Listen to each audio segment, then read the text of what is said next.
南投陶艺协会总干事曲世忠，甲捏棉红仔的技术融合陶艺，创造真侪作品，要甲捏棉红仔的技艺传承落去。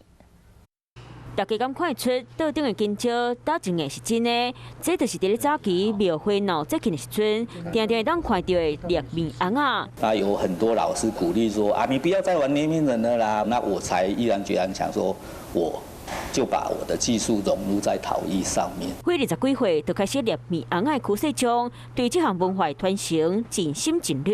那结合会的技术，嘛开始教学生来捏棉红仔，把技术传落去。高中就寒暑假都是来这边跟他学这些。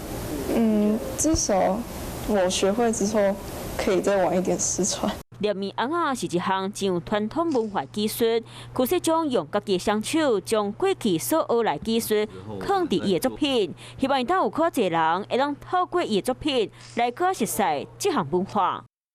Hello， 大家好，我是乃瑜，要教给大家2个任务。第一个，华视新闻的脸书专页，你按赞了吗？